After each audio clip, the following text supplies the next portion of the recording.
Hello friends, good evening. आज जो stenographer का एग्ज़ाम हुआ है स्टेनोग्राफर का, तो उससे हम ग्रेड 3 का तो उसे हल करेंगे।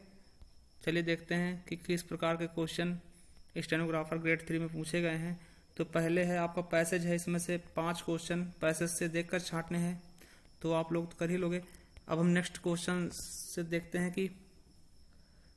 हैं उपवास। पहला क्या है कि पर्यायवाची शब्द बताना, उपवास का पर्यायवाची अर्थ क्या होगा। तो उपवास का अर्थ हो जाएगा हमारा लंघन। नेक्स्ट देखते हैं निम्नलिखित में से कौन सा शब्द रचना का एक पर्याय नहीं है। तो सृजन, गठन और कृत ये रचना से संबंधित होती है, मगर अरुण नहीं होगा, तो हमारा ए ऑप्शन सही होगा। अगला देखते हैं 8 नंबर, गुणहीन में कौन सा समास है। तो गुण से हीन, मतलब गुण से हीन हो रहा, मतलब अलग हो रहा, तो यहाँ पे हमारा अपादान हो जाएगा, अपादान तत्पुरुष। पहला ए ऑप्शन सही होगा। अगला देखते हैं निम्नलिखित में से किसका विकास आखिरी में हुआ है। तो हम जानते हैं कि संस्कृत सबसे पहले थी, उसके बाद पाली, फिर प्राकृत, फिर लास्ट में सबसे लास्ट में हमारा अपभ्रंश आया था। अपभ्रंश के बाद में फिर हिंदी आया था, तो हमारा सबसे लास्ट में आखिरी का हो जाएगा 9 का ए, अपभ्रंश हो जाएगा।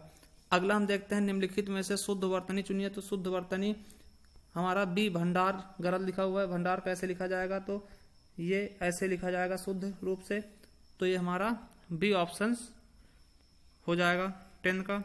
नेक्स्ट हम देखते हैं 11, इसमें दिया उष्म व्यंजन कौन से होते हैं। तो इस उष्म व्यंजन हो जाएंगे सा सा साहा, ये हमारे तीनों के पहला सही होगा 11 का। सा सा साहा, ये चारों हमारे उष्म व्यंजन होते हैं। रचना या व्युत्पत्ति के आधार पर शब्दों के प्रकारों में से एक है, तो हमारा योग रूढ़ हो जाएगा। रचना के आधार पे तीन होते हैं, कौन कौन से, रूढ़, यौगिक और योग रूढ़।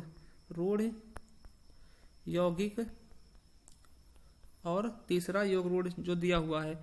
नेक्स्ट देखते हैं संधि बताने हैं कि आ और ई मिलकर ए और आ प्लस आ मिलके ओ किस में हो जाता है। तो ये गुण संधि में हो जाता है। नेक्स्ट देखते हैं गवेषणा। गवेषणा का पर्यायवाची क्या होगा। तो इसमें डी होना चाहिए, खोज। अगला देखते हैं 15 नंबर, स्थावर का विलोम शब्द कौन सा है। तो स्थावर का विलोम शब्द मूक नहीं होगा, जंगम। तो इसका स्थावर का विलोम शब्द क्या होगा, जंगम। नेक्स्ट देखते हैं जिसके पास कुछ ना हो उसे क्या बोलेंगे। जिसके पास कुछ ना हो उसको हम अकिंचन बोलते हैं, अकिंचन, जिसके पास कुछ भी ना हो। अगला देखते हैं कि पल्लव की रचना किसने की। तो पल्लव की रचना सुमित्रा नंदन पंत जी ने की थी। नेक्स्ट देखते हैं हमारा भवानी प्रसाद मिश्र द्वारा कौन सी रचना लिखी गई। तो सतपुड़ा के जंगल बहुत ही इंपॉर्टेंट रचना है, सतपुड़ा के जंगल, तो ये भवानी प्रसाद द्वारा लिखा गया था। अब इसमें कहा शेर की तरह दहाड़ने वाले तुम कहाँ पे क्यों रहे हो। उपयुक्त में पदबंध का प्रकार है, तो यहाँ पे हमारा तुम कांप क्यों रहे हो, इसमें हो जाएगा सर्वनाम, क्योंकि तुम कांप क्यों रहे हो तो सर्वनाम पदबंध हो जाएगा। तो 19 का बी नंबर सही होगा।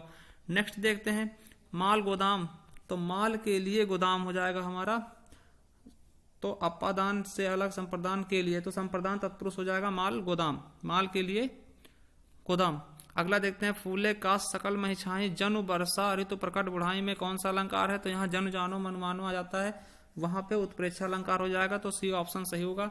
अगला देखते हैं पंक्तियों में कौन सा छंद है। तो इसमें हम देखते हैं तो दो इसमें लगा के देखते हैं, तो 3 4 2 6 2 8 2 10 11, तो 11 आ रहा, 11 13, तो ये 16 हो जाएगा। कहे जो पावे कौन विद्या उदम धन उदम बिना, ये हमारा 16 हो जाएगा, तो 22 का बी सही होगा। अगला देखते श्री कृष्ण के सुन वचन अर्जुन क्षोभ से जलने लगे, सब शील अपना भूल कर कर्तव्य युगल करने लगे, संसार देखे अब हमारे शत्रु रण में मृत पड़े, करते हुए या घोषणा हो गए वो उठकर खड़े। तो इसमें हमारा रौद्र रस हो जाएगा, ये गुस्सा होके जब अर्जुन को श्री कृष्ण के द्वारा वचन सुनने पर अर्जुन क्षोभ से गुस्सा हो गए थे, तो वही इसके बारे में बताएगा, तो हमारा सी ऑप्शन सही होगा, 23 का सी। अगला देखते 24 गगरी दाना सूद उताना, इसका मतलब हो जाएगा ओछा आदमी धन पाकर इतराने लगता है। नेक्स्ट देखते हैं कि अजर का पर्यायवाची क्या होगा। अजर मतलब जो बूढ़ा ना हो, तो यहाँ पे हमारे हिसाब से डी ऑप्शन सही हो सकता है। एक बार आप लोग कमेंट करके बताइए अगर आप लोगों को पता है तो। नेक्स्ट देखते हैं, चीन की मुद्रा क्या होगी? चीन की मुद्रा युआन है। टीपू सुल्तान के पिता कौन थे? टीपू सुल्तान के पिता हैदर अली जी थे। प्रसिद्ध भारतीय खिलाड़ी जूड फेलिक्स मतलब किस खेल से संबंधित थे? तो जूड फेलिक्स हॉकी से संबंधित थे, तो हॉकी से संबंधित थे। अगला देखते हैं, सैंटियागो कहाँ की राजधानी है? सैंटियागो की राजधानी कौन सी है? तो चिली की राजधानी है सैंटियागो, चिली। नेक्स्ट देखते हैं, भारतीय रुपया का नया प्रतीक का मिश्रण है। तो नया प्रतीक किसका मिश्रण है? देवनागरी और रोमन के मिश्रण करके बनाया गया है। प्लासी का युद्ध कब हुआ था? तो प्लासी का युद्ध 1757 में हुआ था। पहला ऑप्शन सही होगा। किसके किसके? रॉबर्ट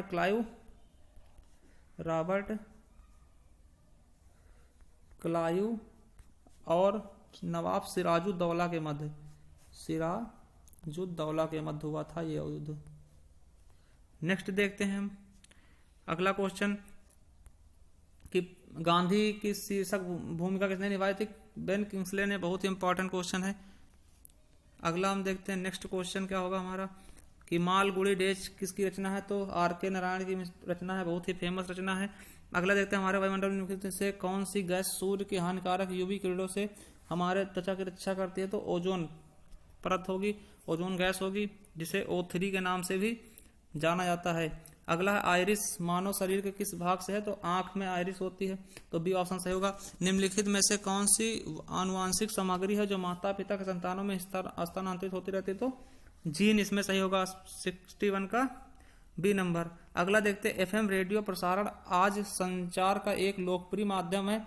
तो एफएम का मतलब क्या होगा? तो फ्रिक्वेंसी मॉड्यूल। अगला देखते हैं, 1911 में दिल्ली राजधानी बनने से पहले इनमें से कौन सा शहर भारत की राजधानी थी? तो सबसे पहले भारत की राजधानी क्या थी? कलकत्ता। 1911 से पहले हमारी राजधानी कलकत्ता थी। अगला देखते हैं कि लायन का घर, एशियाटिक लायन का घर कहाँ है? तो गिर हो जाएगा, जो गुजरात में है। गिर अभ्यारण्य गुजरात में है। बहुत ही इंपॉर्टेंट रचना है, ये अभ्यारण्य है गुजरात, याद रखेंगे एशियाई शेरों के लिए गिर गुजरात। नेक्स्ट देखते हैं, निम्नलिखित में से कौन सा रेडियोधर्मी धातु है? तो आयोडीन सही होगा। अगला देखते हैं कि 2017 में 9वें ब्रिक्स समिट का आयोजन कहाँ है? तो चीन में, सी सही होगा हमारा। अगला देखते हैं, अखिल भारतीय मुस्लिम लीग की स्थापना 67 नंबर, तो मोहम्मद अली जिन्ना जी हैं। नेक्स्ट देखते हैं, काजीरंगा उद्यान इनमें से किस जानवर के लिए? तो सबको पता है कि काजीरंगा उद्यान एक सींग वाले गेंडा के लिए ये उद्यान कहाँ है? तो असम में यह उद्यान विद्यमान है।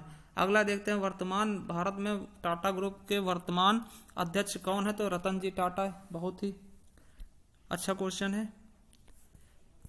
अगला क्वेश्चन देखते हैं, नोबेल पुरस्कार किसके द्वारा दिया जाता है? तो स्वीडन के द्वारा नोबेल पुरस्कार दिया जाता है। अंतरराष्ट्रीय एड्स दिवस कब मनाया जाता है? तो 1 दिसंबर को एड्स दिवस मनाया जाता है। तो 2018 एड्स दिवस का थीम क्या था? तो नो योर स्टेटस। इसको याद रखेंगे कि 2018 एड्स दिवस का ये थीम था, नो योर स्टेटस। अगला देखते हैं, 2014 में गठित भारत के 29वें राज्य, बहुत ही आसान क्वेश्चन था, तेलंगाना। अगला 2020 का अगला ग्रीष्मकालीन ओलंपिक कहाँ आयोजित होगा? तो टोक्यो। ये कहाँ पड़ता है? जापान में। जापान की राजधानी है टोक्यो। आनंद मठ नामक प्रसिद्ध पुस्तक किसके द्वारा लिखी गई? तो रविंद्रनाथ टैगोर के द्वारा।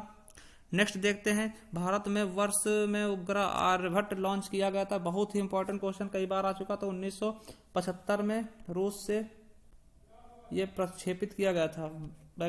रूस के बैकानूर जिले से